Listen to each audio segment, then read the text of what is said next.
Adolf Hitler, leader of a Nazi war machine that came within inches of conquering the world before he died in his bunker in 1945. But new evidence tells another story of his escape to Argentina.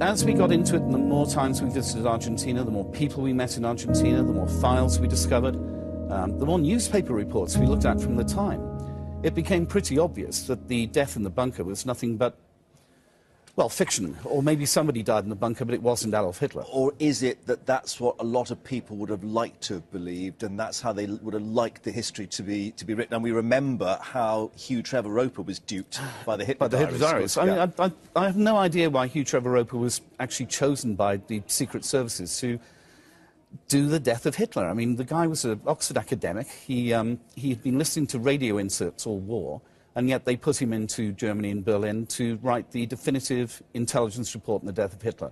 Why they didn't put Scotland Yard in, or some of the best detectives of our time, I don't know.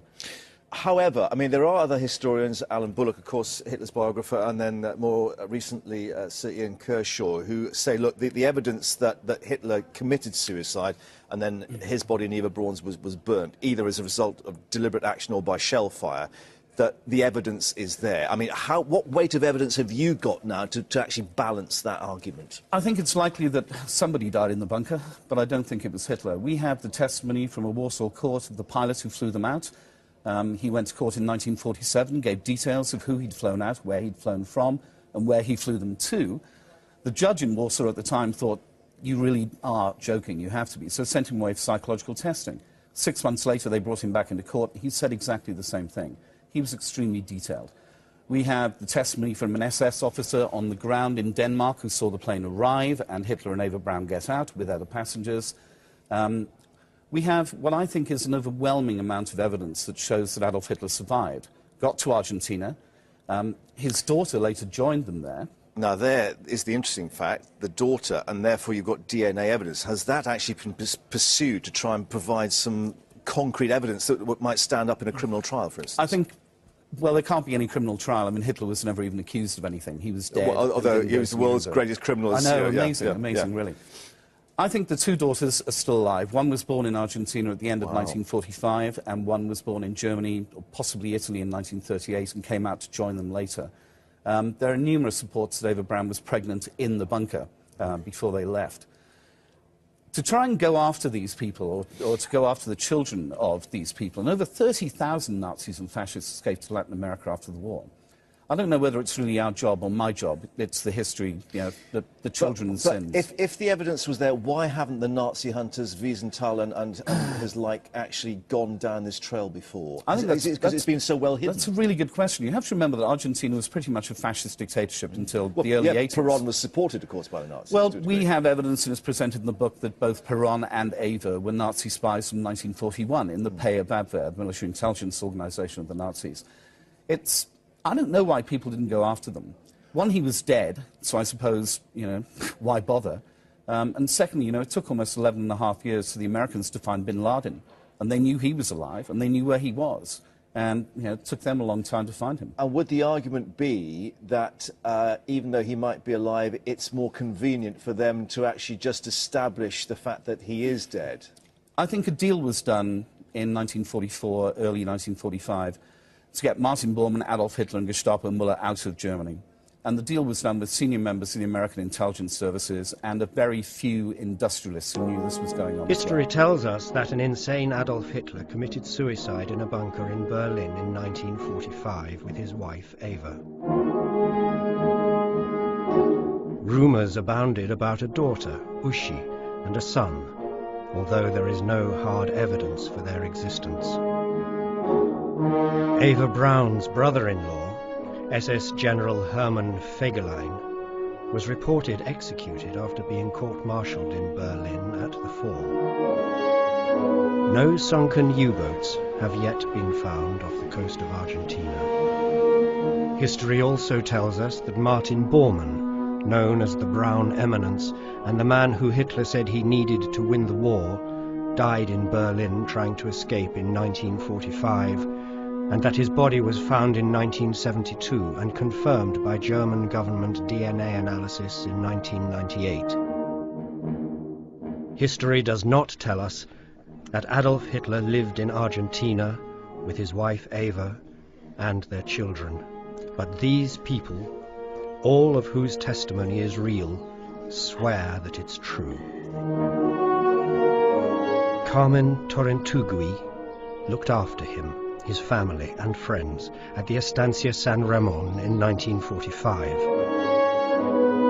Olga Müller and numerous other people saw him and Eva at the Hotel Vienna in Mar Chiquita and elsewhere in Cordoba province in 1946. In 2008 she was told the Gestapo are still active and had her life threatened for talking to us. Catalina Gomero spent weeks in 1948 waiting on him in 2 properties owned by the Eichhorn family in Cordoba, at La Falda and Pan Azucar. She would take phone calls from him until 1962. Mafalda Batinic saw him for the 2nd time in her life in 1951 at a clinic in Comodoro Rivadavia. The first time had been in France in 1940. Hernan Ansin met him in Mar del Plata 5 times in 1953 when he worked for the Croatian Ustashi monster Ante Pavlic. Pablo Glocknik, a former Graf Spee sailor, was part of his security detail from 1946 to 1962. Dr. Otto Lehmann was his personal physician during the same period. Many people saw submarines offloading on the coast of Patagonia in 1945. Their testimonies are well documented in Argentina. They include 2 Graf Spee officers. The FBI had eyewitnesses to Hitler's arrival, but never followed them up. The man who allegedly led Hermann Fegelein's court-martial, SS General Wilhelm Munk, says the last time he saw him he was alive and well. Fegelein's father said he would often call after the war to say he and the Führer were in Argentina and fine. Alicia Oliveira, a senior Buenos Aires lawyer, tells us she has met Hitler's daughter. In 2008, Captain Manuel Monasterio, who recorded Pablo and Dr. Lehmann's testimonies, received death threats as a result of our research.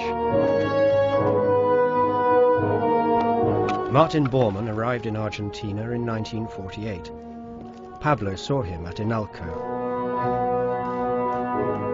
Jorge Colotto met him in 1955 when Juan Domingo Perón greeted his long-term friend and paid his hotel bill in Buenos Aires. Araceli Mendez worked for him in Buenos Aires and spent almost 3 years rebuffing his advances. She kept pictures of him. The Argentine Federal Police kept a file on Bormann, much of which was burnt in the 1960s, but documents remain, which we have, and prove he and his lover Alicia Magnus stayed at the Plaza Hotel. At least 30,000 Nazis, Ustashi, Croatia's bloodthirsty animals led by Ante Pavlic, and other European fascists fled to South America after the war. They were helped by the Perons, the Catholic Church, the Red Cross, and KLM under Prince Bernhard of the Netherlands. Adolf Hitler, the worst and most evil criminal of the 20th century, often used the alias Mr. Wolf. The name Adolf comes from the High German for noble wolf. His first mistress called him Wolf, and it was as Herr Wolf that he was introduced to Eva Braun. Hitler's yacht was called the Sea Wolf, and his personal plane the Flying Wolf. His field headquarters in East Prussia, the Ukraine and France all had the word wolf in the title. Among the most potent of Hitler's weapons during World War II were the Wolf packs of U-boat submarines that preyed on Allied shipping. U-boats themselves were known as Grey Wolves. Their final mission of the war was called Sea Wolf. It was as part of that operation that Hitler escaped to Argentina. And it was there, 17 years after his alleged suicide in Berlin, at 3 p.m. on the 13th of February 1962, tormented, demented, and betrayed, the most evil man of the 20th century finally died. We were lied to.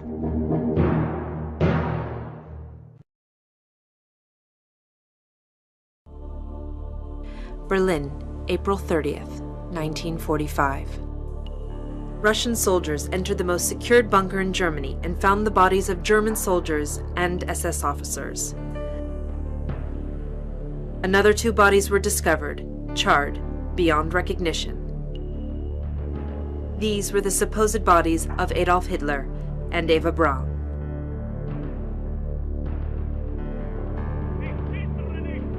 A few months later, new testimonials emerged from people who admit to seeing Hitler 1,000 kilometers away from Europe, in South America, Argentina. Was Hitler's suicide faked? Perhaps Hitler organized a way to flee Europe. Maybe Adolf Hitler lived a very quiet life in South America until his death. Argentina, La Falda, in a province of Cordoba. Pioneers who came here in the end of 1800 built this village. One of the most significant places of the provinces was the Eden Hotel, a beautiful site with international prestige.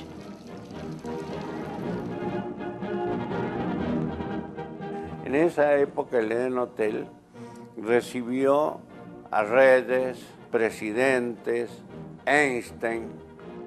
Era conocido internacionalmente por el prestigio que tenía. La Falda era un búnker nazi, eso era obvio. Cada vez que Alemania ganaba algún país o tenía alguna victoria, había fiesta y aparte que se festejaba fuertemente en el Hotel Eden.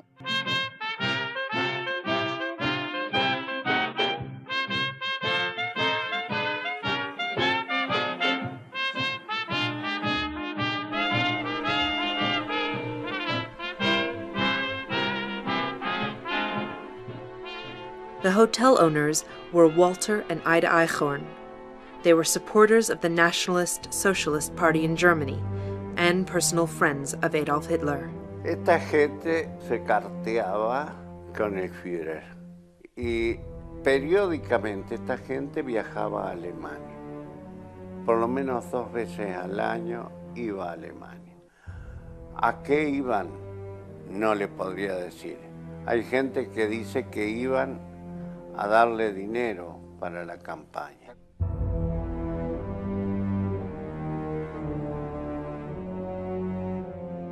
No hay ninguna persona que haya sido más allegada y afín a Hitler que ellos dos.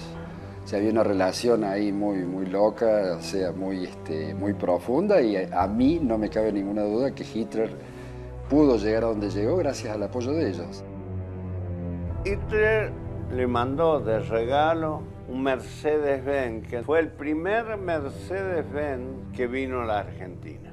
Un regalo personal de Adolfo Hitler a la señora Ida Eichhorn.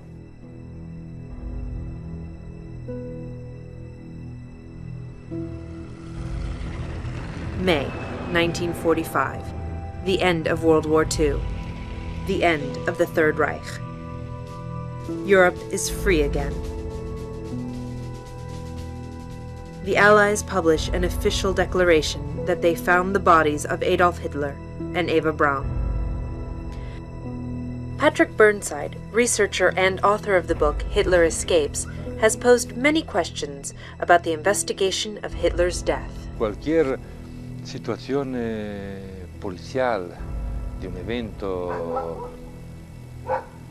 donde hay un suicidio, donde hay una muerte, se investiga. En este caso no se investigó.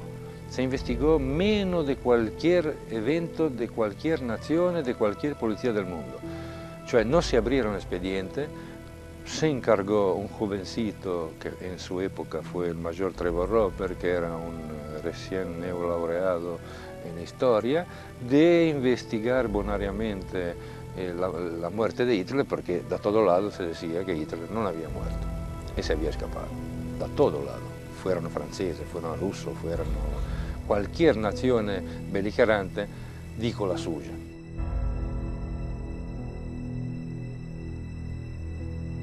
In a meeting between Stalin and American Secretary of State James Burns a few weeks later after the war ended, Stalin said, almost certainly, Hitler escaped to Argentina. In the meantime, President Roosevelt formed a unit of the FBI to investigate Hitler's whereabouts.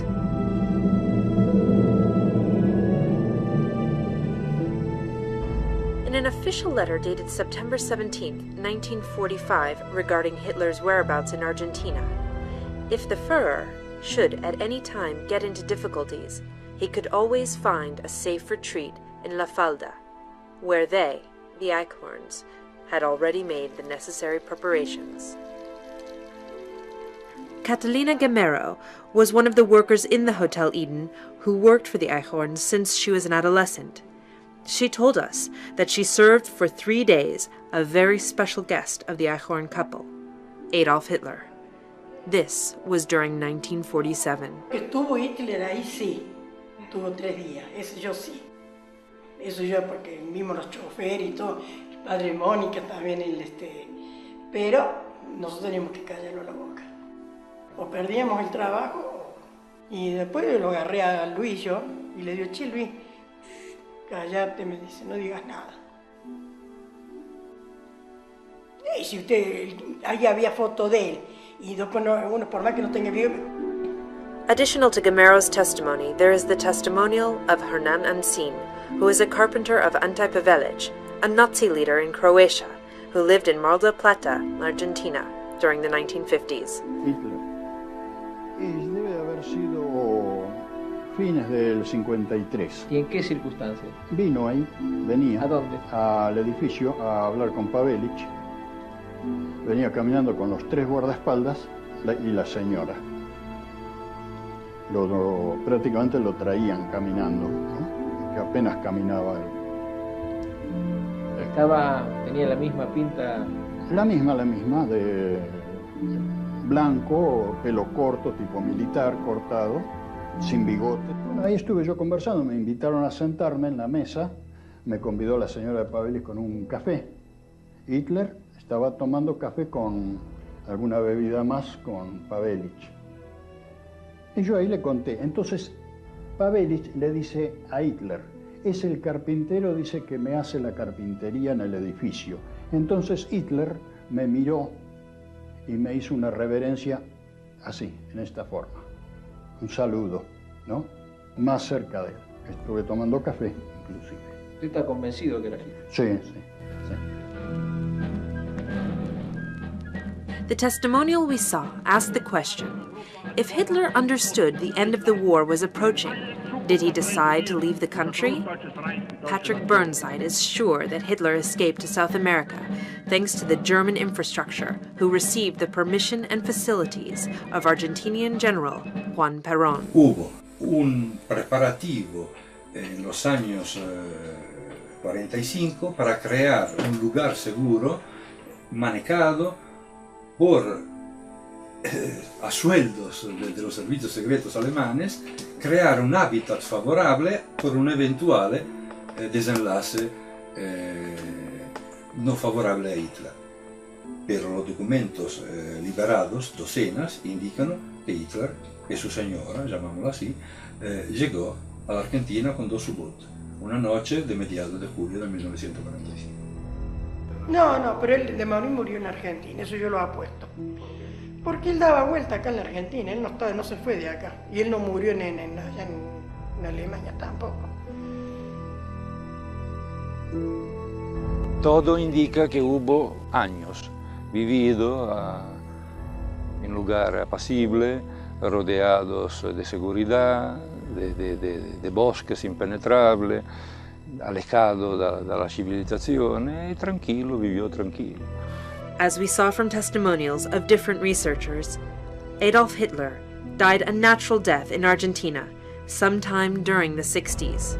Until now, no one knows where he's buried. Lo de Trevor Roper, The Last Day, tendría que ser The Last Year of Hitler en Patagonia, no los últimos días en Berlín. We were lied to.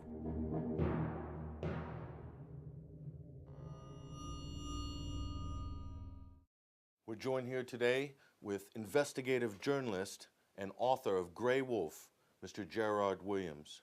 Gerard, thank you very much for joining us today. My pleasure, Patrick. Just quickly, tell us a little bit about yourself and your career.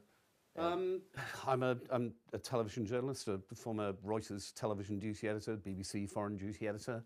I spent most of the late 80s and 90s on the road and early 2000s covering stories as diverse as the civil war in Yugoslavia, 2.5 years in Belgrade and in out of Bosnia, Iraq twice, after the first and after the second Gulf Wars. I covered the Rwanda massacres and everything from the fall of the Soviet Union to the Mandela elections. I suppose the last big story I did was the tsunami in Sri Lanka when the whole of Southeast Asia was devastated. So I've been a television journalist and a newspaper journalist on occasion since I was 19, so 34 years. So tell us about this story. This is incredible. This is like the Ark of the Covenant or Who Killed Kennedy. This is big in historical terms.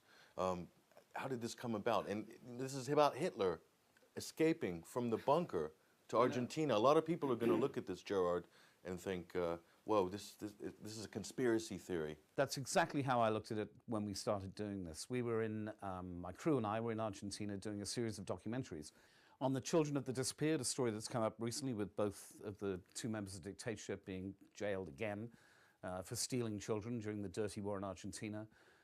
We were doing pieces on the economic collapse. We're doing the 25th anniversary of the Falklands conflict, or the Falklands-Malvinas conflict, to give it its proper name.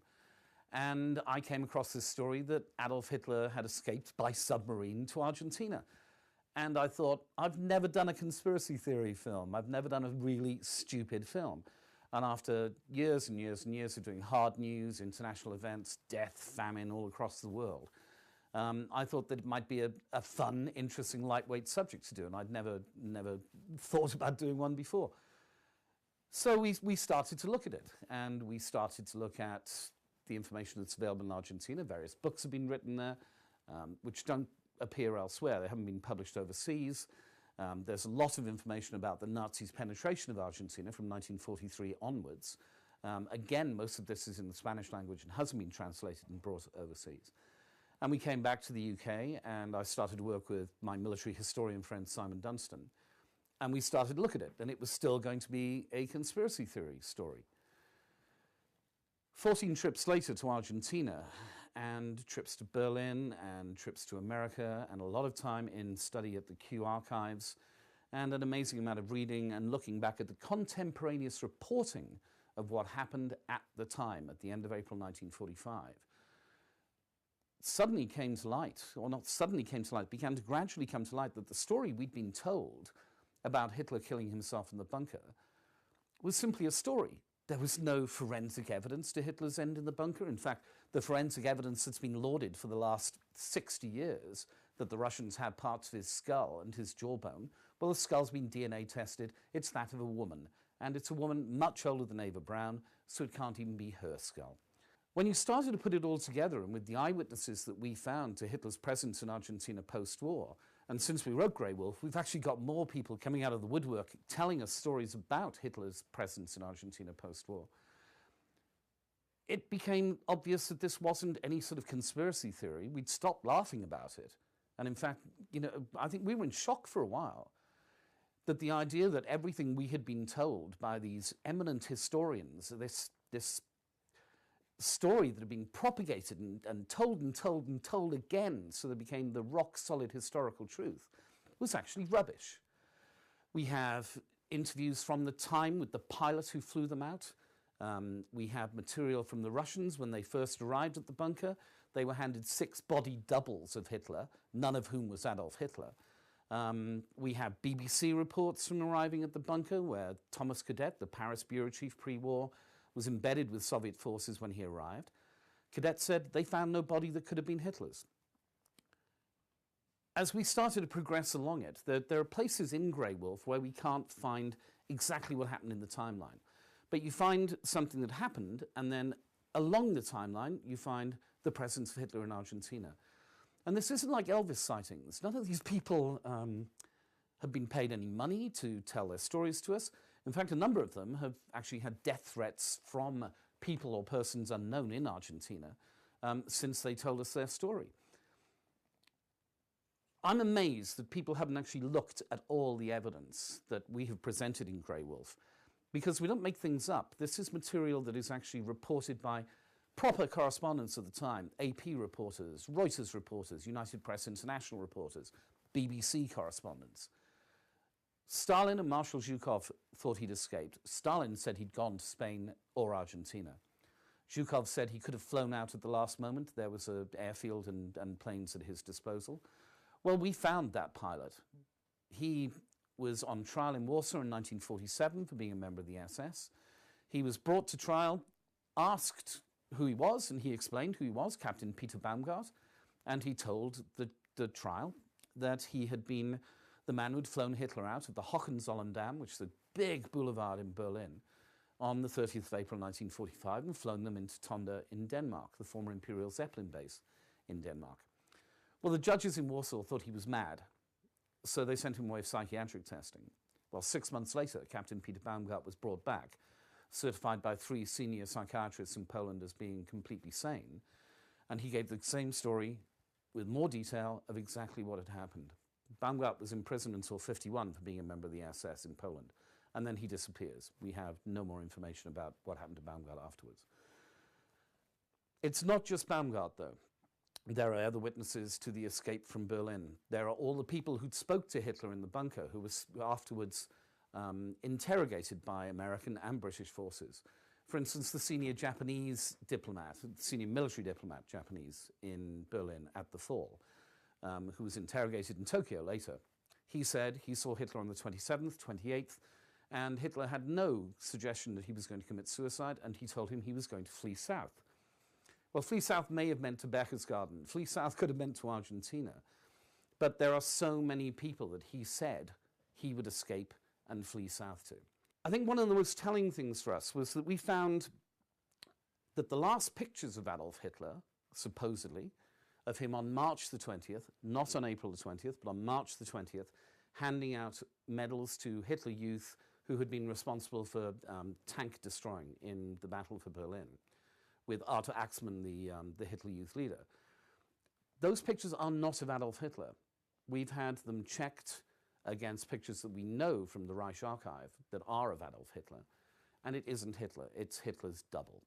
Why Argentina? Of all the countries on the planet at that time in history, after the fall of Berlin, why Argentina? What's the significance of this country in terms of its relationship with Germany, Nazi Germany? After the First World War, the Treaty of Versailles in 1918, Germany was pretty much stripped of all its colonial possessions around the world. So Tanganyika, German East Africa, Namibia, German Southwest Africa.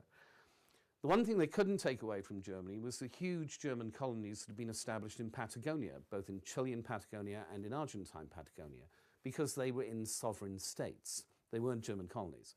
They were large communities within Argentina and within Chile. Those communities grew enormously between the wars from 1918 until 1939. Argentina was the only country in the world which had its own Nazi party.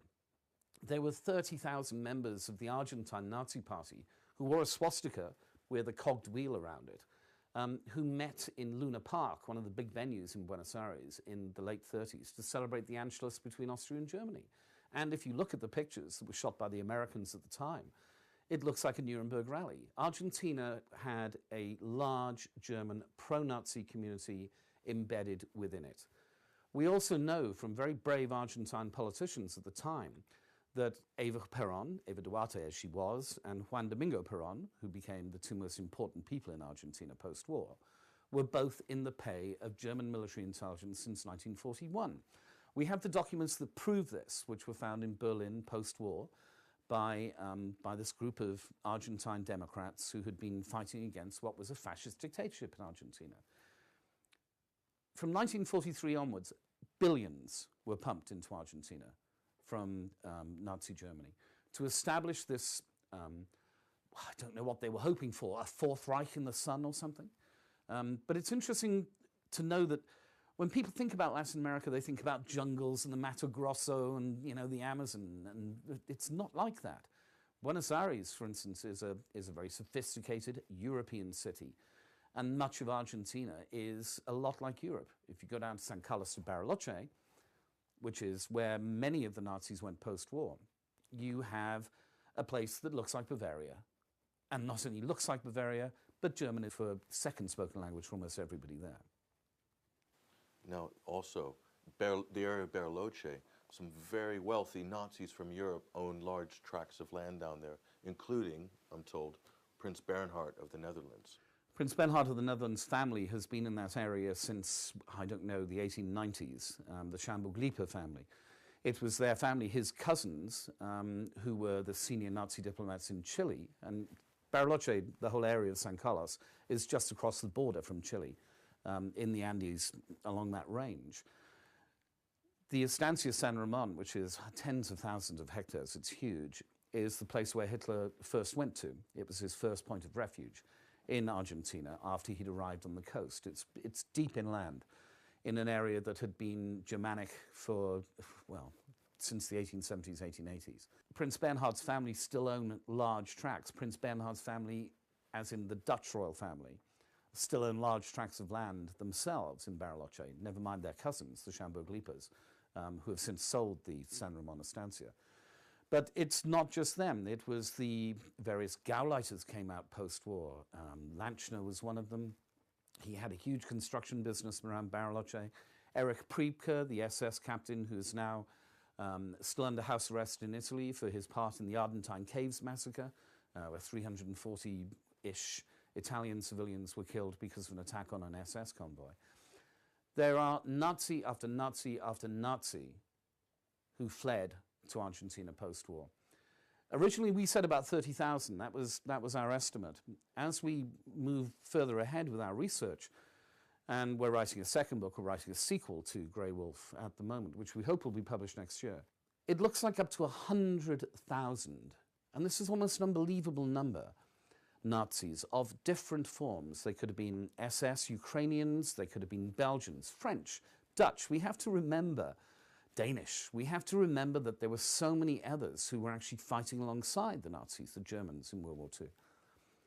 But they were allowed to flee, and they fled with the help of the International Committee of the Red Cross and the anti-Semitic Jewish haters that were its head, and with the help of Pius XII and the whole organization within the Catholic Church and the Vatican.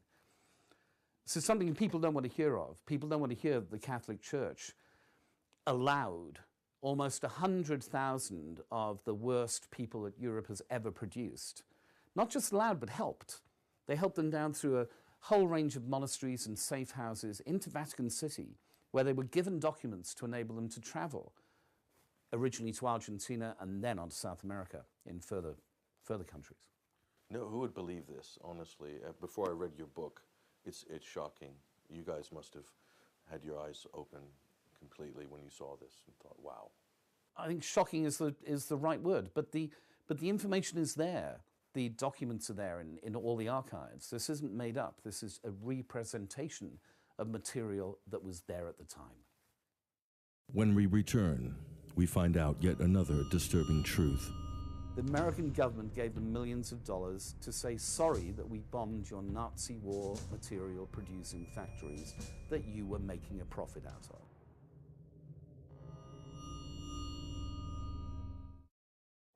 Martin Bormann arrived in Argentina in 1948. Pablo saw him at Inalco. Jorge Colotto met him in 1955 when Juan Domingo Perón greeted his long-term friend and paid his hotel bill in Buenos Aires. Araceli Mendez worked for him in Buenos Aires and spent almost 3 years rebuffing his advances. She kept pictures of him. The Argentine Federal Police kept a file on Bormann, much of which was burnt in the 1960s, but documents remain, which we have, and prove he and his lover Alicia Magnus stayed at the Plaza Hotel. At least 30,000 Nazis, Ustashi, Croatia's bloodthirsty animals led by Ante Pavelic, and other European fascists fled to South America after the war. They were helped by the Perons, the Catholic Church, the Red Cross, and KLM under Prince Bernhard of the Netherlands.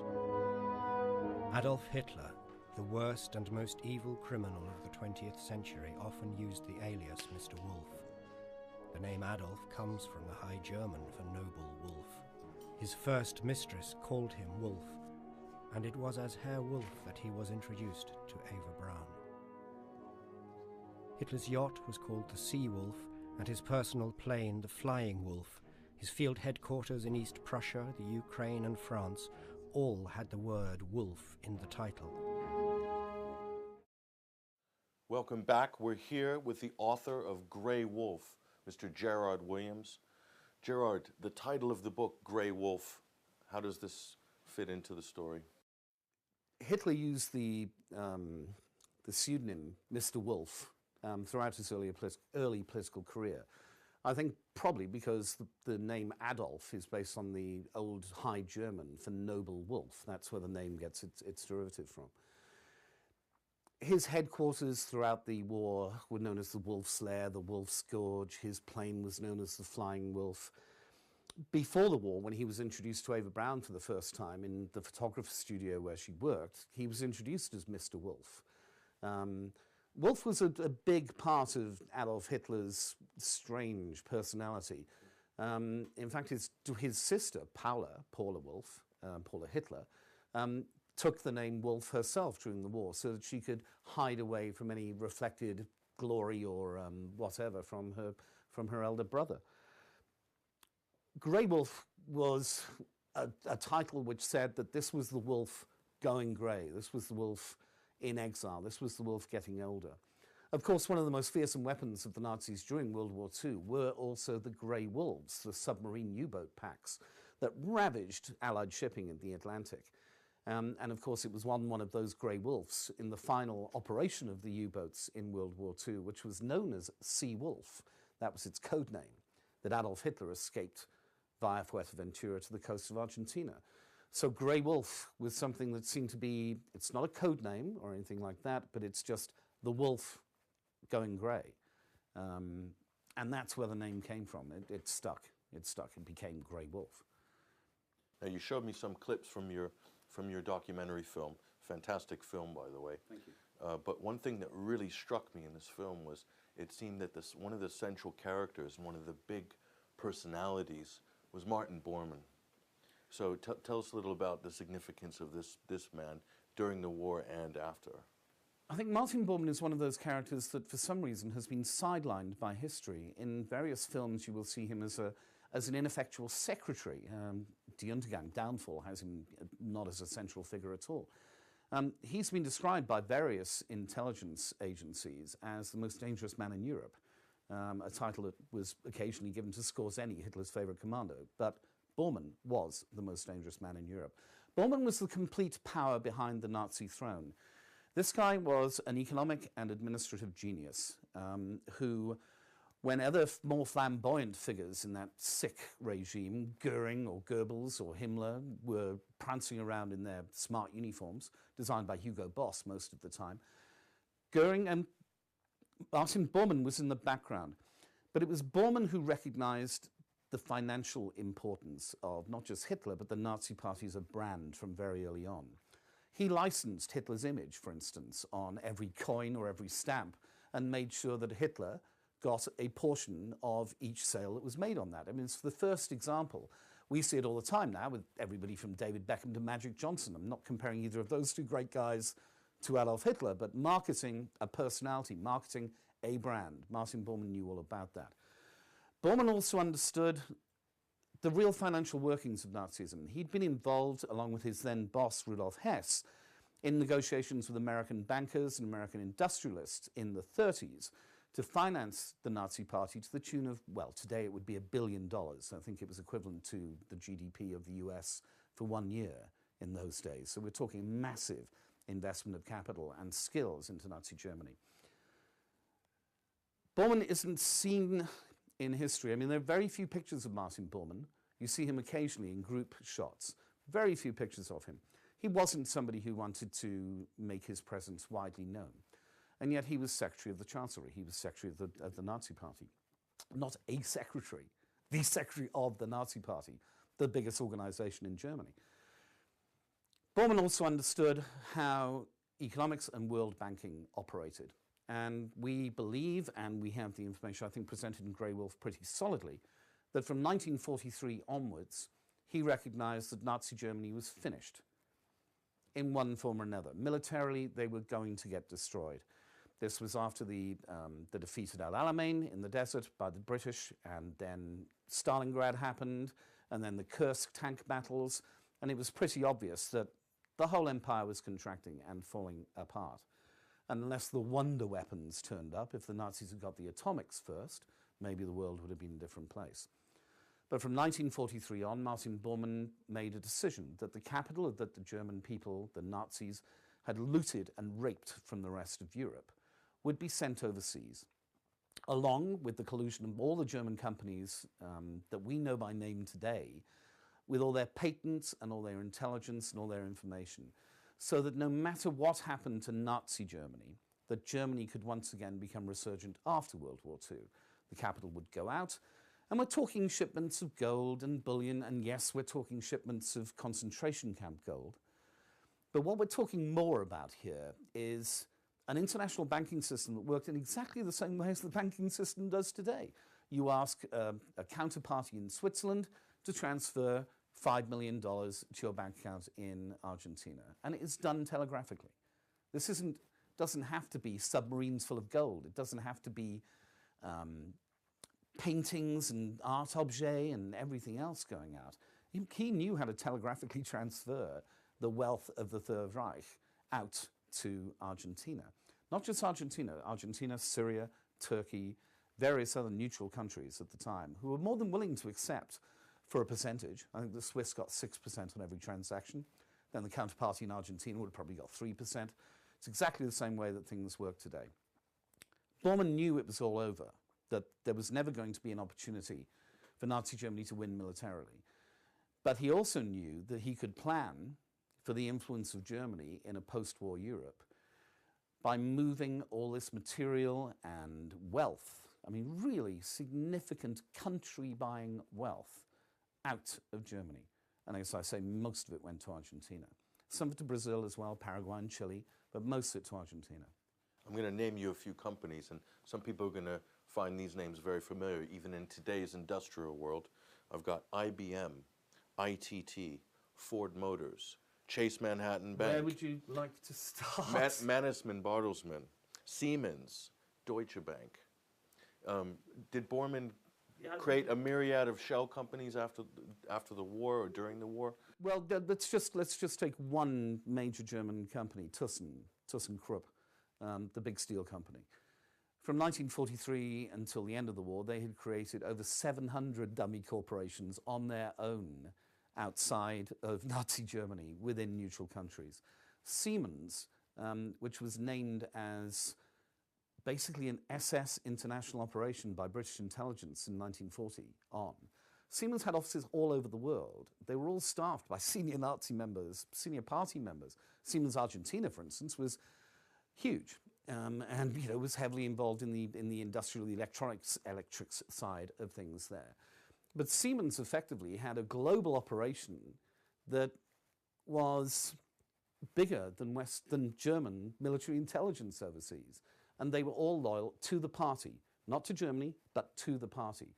Germany and the party are intermixed, are intermingled, but we have to remember that not every German was a Nazi. Far too many Germans were Nazis, but not every German was a Nazi, and not every German living overseas was a Nazi either. But companies like Siemens had links to all the major American corporations who had invested heavily in Nazi Germany from 1936, well, 34, 35 onwards. IBM, for instance, ran the Holocaust. They put in the counting machines that enabled them to process millions of Jews, gypsies, homosexuals, political people through the extermination camps. Now, you know, that was hidden for a very long time, but what has recently come out, nothing to do with our research, but better research, different research in America, shows that IBM actually had IBM employees at Auschwitz, at Buchenwald, at Ravensbrück, who were actually running these damned counting machines on the ground. It was being micromanaged by IBM out of New York. ITT, another great American company, owned 25% of Focke-Wulf, the fighter aircraft manufacturer. So American corporate money was paying to build fighters that were shooting down American boys in American bombers over German cities from 1943 onwards. I mean, I don't understand this.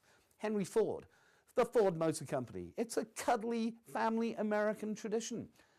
Henry Ford was the worst anti-Semite in history. His writings in the 20s and 30s had a direct influence on Hitler's Mein Kampf. He's a disgusting creature, Henry Ford. Just because he could give you any car you liked in any colour you liked as long as it was black doesn't make him a good man. The Ford Motor Company produced over a third of all trucks used by the German army in World War II. Trucks that took German soldiers to fight Americans, Canadians and British troops on the beaches in Normandy. So let me get this straight.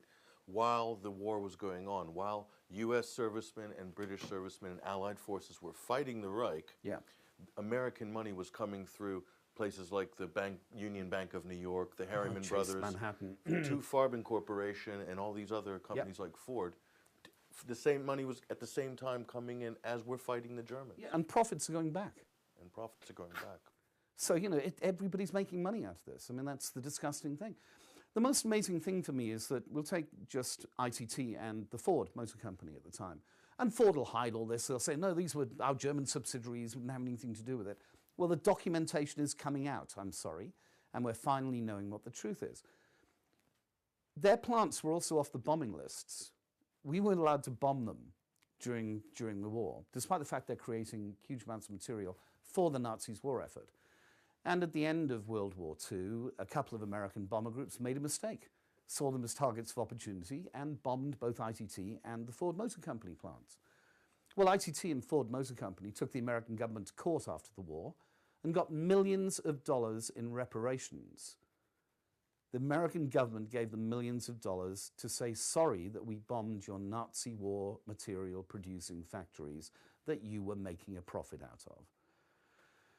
Well, you know, Hitler escaping to Argentina, shocking enough. When you find out that companies that are still around today, not just German companies who have Hugo Boss, great example, designed all the SS uniforms. There's a Hugo Boss in every street corner of every major city now. Well, I don't know if that's right. I don't know how I feel about that. Do I feel good about a company that made its name and its fortune out of Nazi Germany still being able to make profits today? I don't know. Ask a corporate lawyer. But the same is true about IBM, ITT, Siemens, the Ford Motor Company. The list is virtually endless. It was all about making money. I mean, the sacrifices that my father's generation made. My dad was a combat soldier for 6 years and was wounded twice. The sacrifices his generation made seemed at the time to be a great crusade, a necessary crusade against the evils of this most pernicious, vicious, fascist system. And yet, at the same time, there were people making a load of money out of it. Do you think this is one of the reasons why Hitler's escape to Argentina and all the top Nazis was kept a secret, because there was a vested interest post-World War II? Completely vested interest. I think that we have Alan Dulles to thank in great part for this. Head of OSS CIA post-war, but also OSS station chief in Switzerland during the war. And we have information that Dulles had contacts with many high-level Nazis, including Bormann, throughout the end period of the war. They were negotiating all over the place. Now, interestingly enough, Dulles had been a corporate lawyer with his brother, John Foster Dulles, in Germany before the war had happened. He knew Martin Bormann. I'm not sure if he'd met Hitler, but he knew Bormann and he knew most of the people within the Chancellery, within the senior levels of the party. His contacts weren't the only ones. I mean, you go on with book 2, deals with John J. McCloy a great deal. McCloy in 1950 was running West Germany for the American government, and he freed all the industrialists who'd been put away at Nuremberg. By 1952, there were no Nazis left in jail, effectively. None of the big Nazis. One of the major Nazi industrialists said at Nuremberg, "I don't care what you do, we've got so many friends in Washington, we'll be out soon." And they were. It's all about making money. It's one of the sickest parts of the untold story of World War II. And that collusion, that interlinking between American big business and aspects of the intelligence community enabled Hitler and Bormann and much of their wealth to leave. They knew where the bodies were buried. If they'd come out and named the Americans who were involved in this, I don't think that America, as a democratic nation, would have put up with it. When we come back, the re-employment of thousands of ex-Nazi officers. Post-war, Germany was run by people who had gone home, taken off their SS uniforms or their Nazi party uniforms, had put on their Hugo Boss suits, and had gone back to work.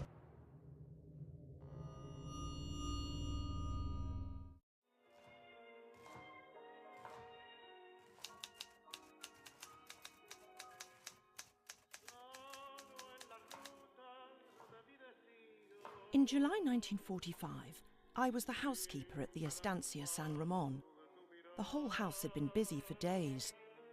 Guests had already arrived from Cordoba and Buenos Aires, and we'd been told to expect more. The ranch was German-owned and had been the first settlement in the area. I'd worked there for about 10 years after my husband passed away.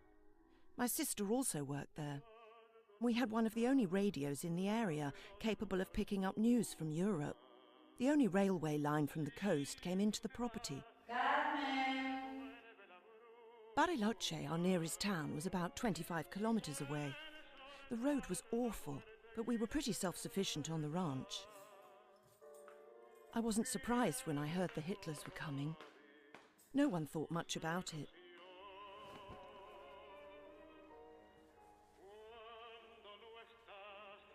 Anyway, no one here believed the stories that he'd killed himself.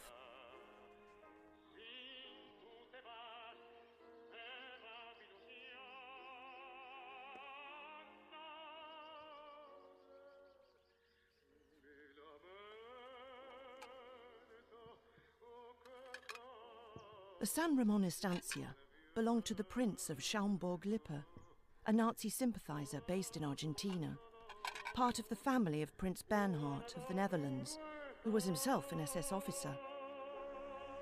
Bernhard was often in Bariloche after the war. The last 12 months had taken its toll on his body, if not his spirit.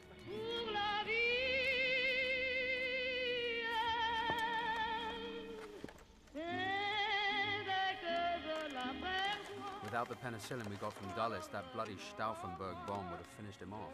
No one knew just how many festering splinters had come out of the table, or how close he'd been to death.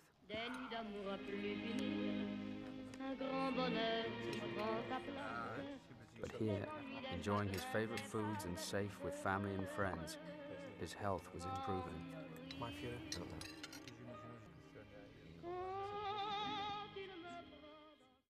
We're back with investigative journalist and author, Mr. Gerard Williams, who's uncovered one of the most amazing stories in living memory, Adolf Hitler escaping from the bunker and fleeing to Argentina after the Second World War.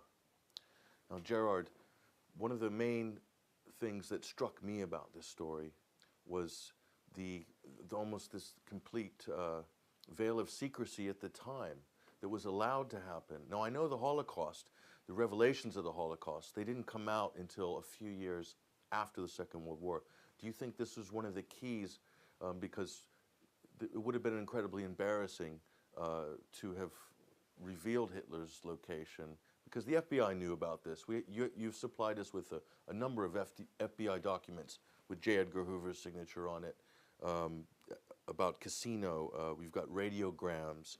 We've got the Eichhorn's letters as well. Walk us through some of these documents. I think the documents that we've been able to access are the tip of the iceberg, that there are many, many other documents there that have been stamped for a further 50 years, that the secrecy about this will continue on. It's interesting that Hoover didn't believe Hitler was dead, and he still had people looking for him, and he took every report seriously. And amongst those, something like 900 heavily redacted, which just means people have put the heavy liner through a lot of the information.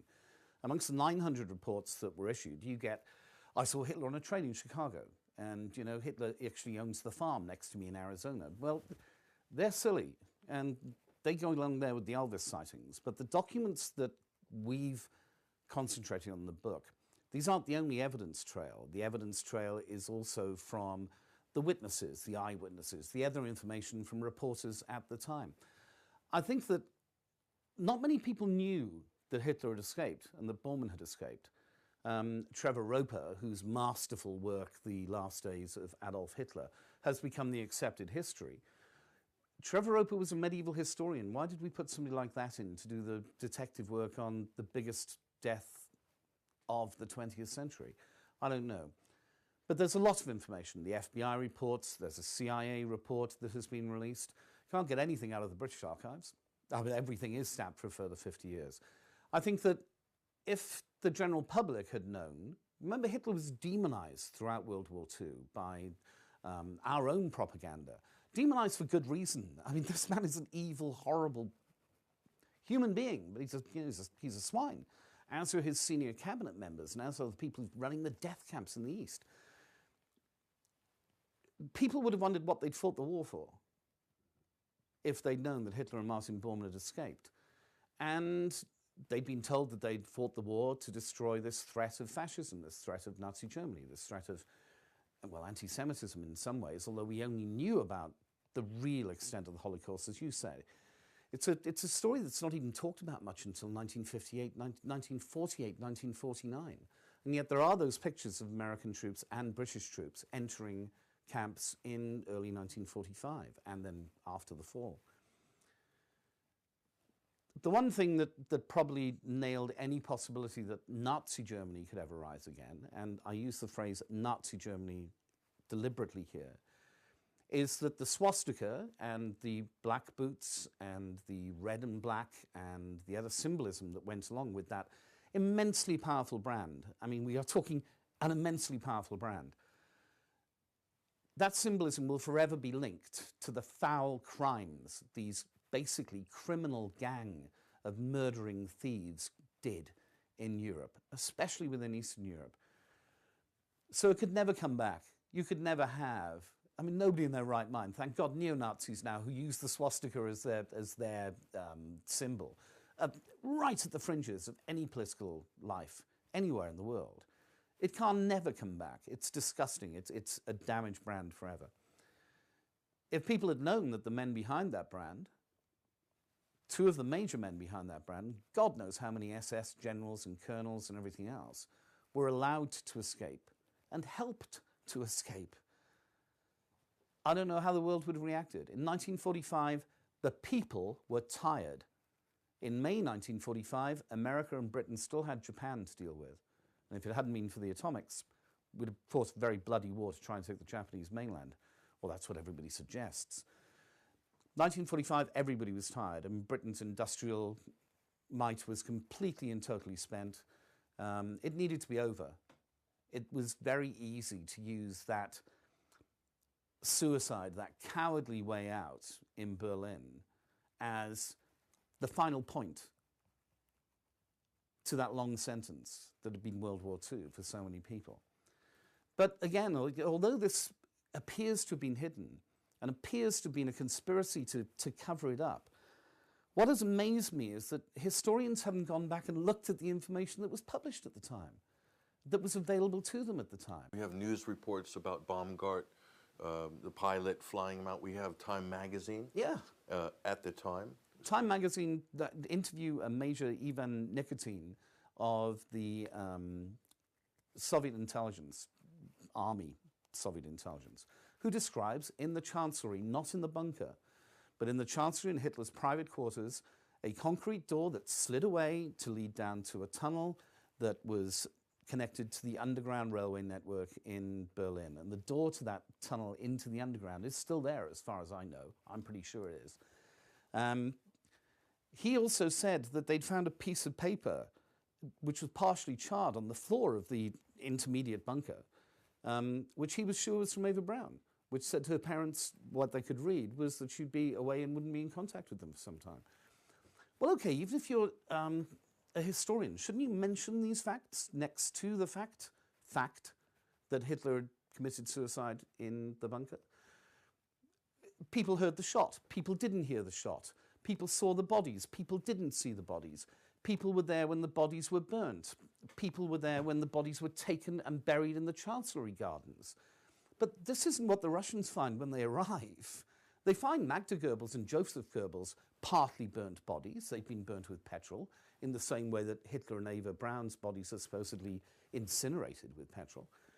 They find them, and they're recognizably Magda and Joseph Goebbels. They find the 6 bodies of the kids who they've murdered downstairs. They bring them out and they lay them out and they show them. They don't find anything that could have been Hitler or Ava Braun. I don't understand why generations now, and it is generations of historians, have simply accepted Hugh Trevor Roper's report without suggesting that Stalin didn't believe it. Or Marshal Zhukov, the commanding general in the area, didn't believe it. The people who Trevor Roper said he interviewed, one of them, who was the Luftwaffe, the Air Force attaché in the bunker, said after the war that he always laughed whenever he read The Last Days of Hitler because Trevor Roper just produced the lies he told him. One man's version of history, which is the version of history that certain people at the time liked to have in place. Wanted to have in place. It's a little bit like Martin Bormann dying in Berlin. Again, this is something that has been brought up and fabricated again and again and again. It's the official narrative. It gives closure to all these names and all these characters. And people will say that that official narrative was given closure in Bormann's case because DNA testing was done in the 90s on the remains that they'd found after not having found them 4 times before in exactly the same place. And that DNA testing proved that the body they found was Martin Bormann. Well, great, except the West German government tested against an 83-year-old relative of Martin Bormann, who they refused to name. Bormann had, what, 9 children, most of whom survived World War II? His son wouldn't accept the ashes or anything like that because he said, how could I be convinced it's my father? We don't know anything about an 83-year-old relative. What we have to remember is that post-war, Germany was run by people who had gone home, taken off their SS uniforms or their Nazi party uniforms, had put on their Hugo Boss suits, and had gone back to work. Denazification in Germany post-war is a myth. BND, German intelligence. German intelligence basically. How much Nazi pedigree is in the West German intelligence apparatus after the war? It started with the Gehlen organization, the general who'd been in charge of intelligence gathering on the Eastern Front against the Russians. It was a huge coup for America and for Britain to have all this information about the Russians who had suddenly become the real threat. Well, Germany was dead, nailed Nazis. So now it was, we needed a red threat. Somebody needed a red threat anyway. The Gehlen organization helped to create that red threat paranoia by passing over information that they had gathered on Russian involvement when they'd been fighting them. Gehlen also had a few names of quite senior American officials who were Soviet agents, which helped him smooth his path into it.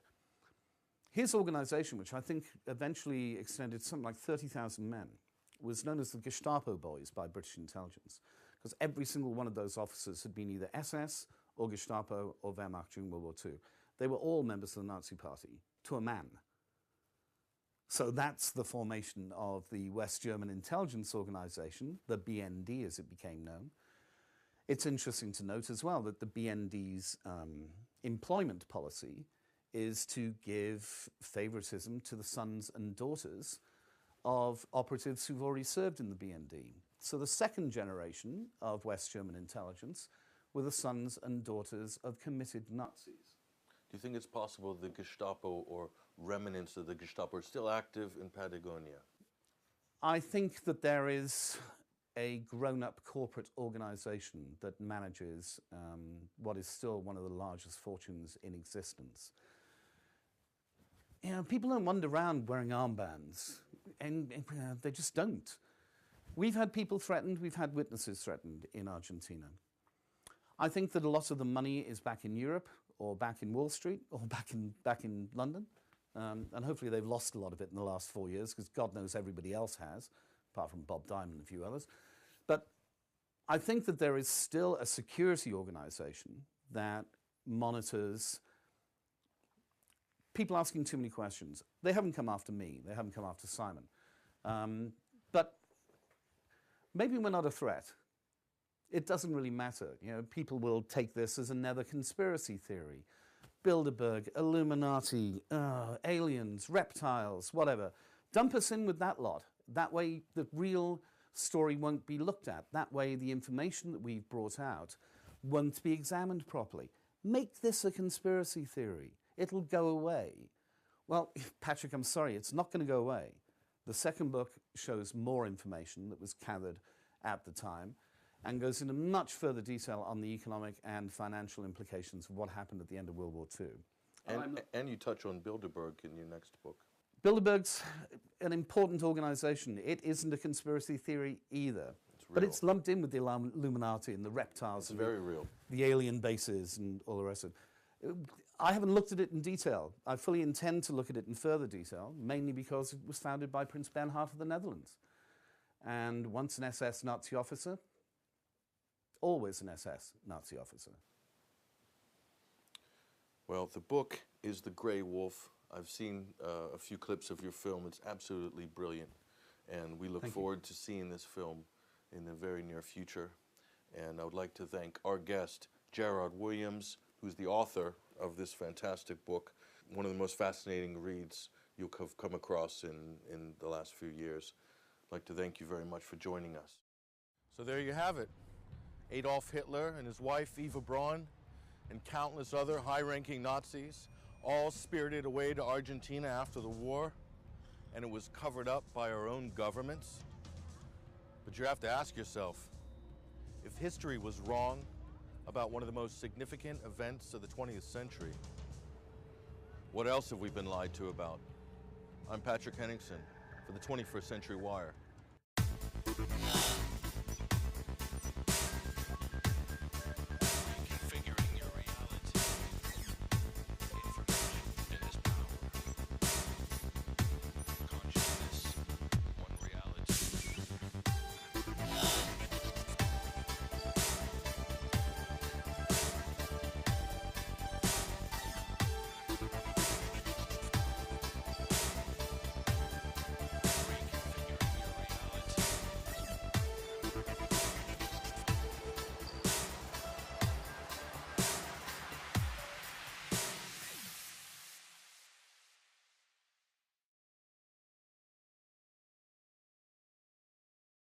Gentlemen, we have called you together to inform you that we are going to overthrow the United States government. Do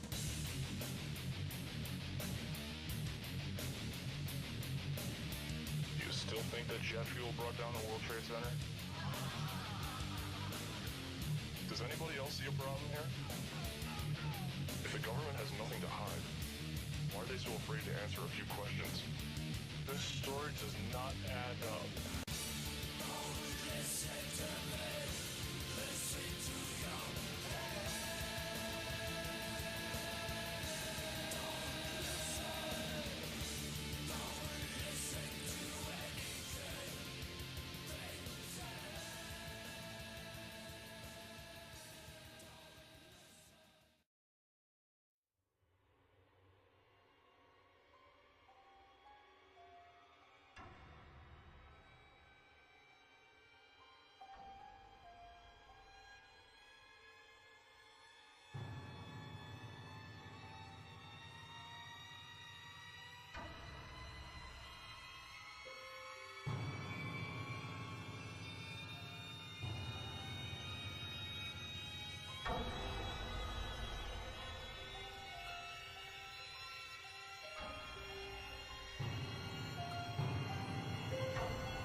Thank you, Madam Deputy Speaker. The title of this report is A Satirist's Dream, Closing the Gap Between Anti-Corruption Law and Reality. I could fill my 60 seconds talking about the 18 years' worth of unaudited accounts, or the bazillions that are squandered on agriculture and foreign aid boondoggles, or the Tillack case where instead of any of the alleged fraudsters being arrested, it was the journalist trying to find out about them who found himself banged up by the police. I could talk about the £6.6 million spent last year by European commissioners simply on entertainment and luxury gifts and hotels. I could talk about the wonderful spectacle of President Van Rompuy and Commissioner Ashton flying to the same meeting in Russia in separate private jets, leaving Brussels within 4 hours of each other.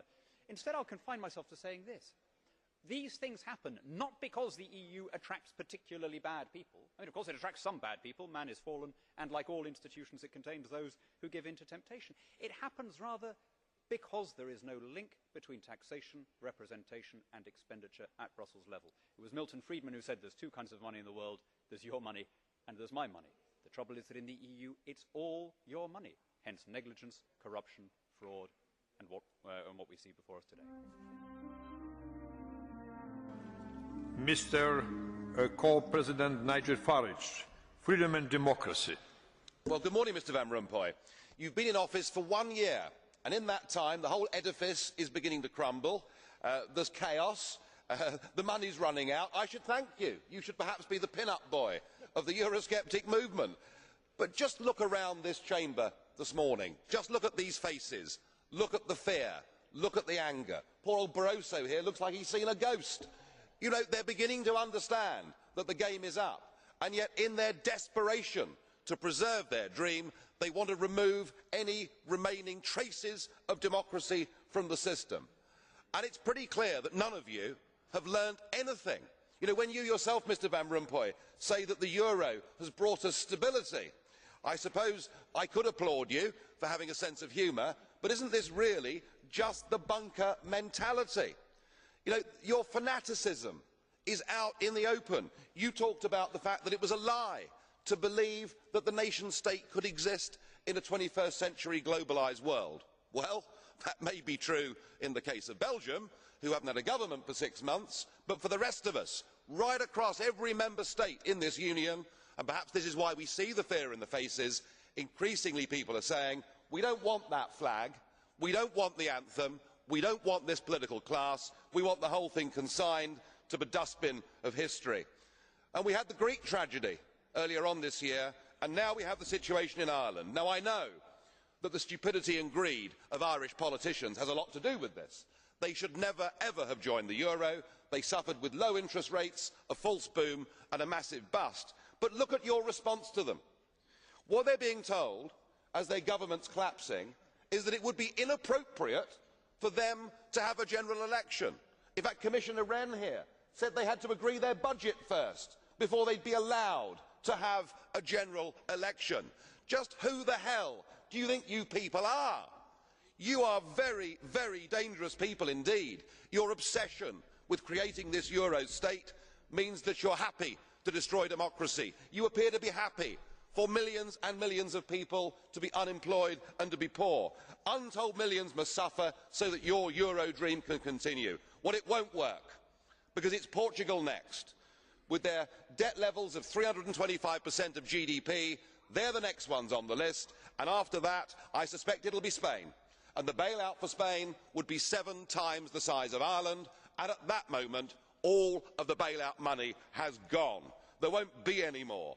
But it's even more serious than economics, because if you rob people of their identity, if you rob them of their democracy, then all they are left with is nationalism and violence. I can only hope and pray that the euro project is destroyed by the markets before that really happens. Thank you. They cannot create the world of Orwell. They have to manipulate us to create it.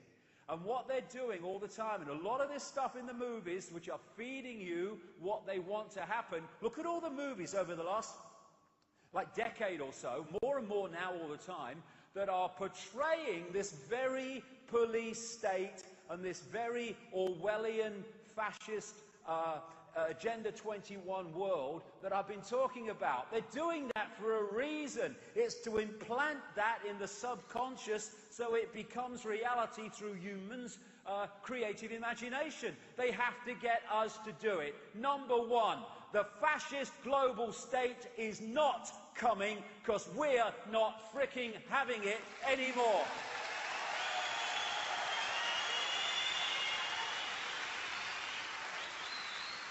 And we are not any longer going to be manipulated into manifesting our own enslavement. And when they tell us to be quiet, we shout bloody louder. Silence is consent. Can you hear us now? If you want to be free, then don't run and hide. This is a time for looking the world in the bloody eye. Together, coming together. Strength does not come from physical capacity, it comes from indomitable will, Mahatma Gandhi. And that will says we are not having it anymore. Human race, get off your knees. What are you doing down there?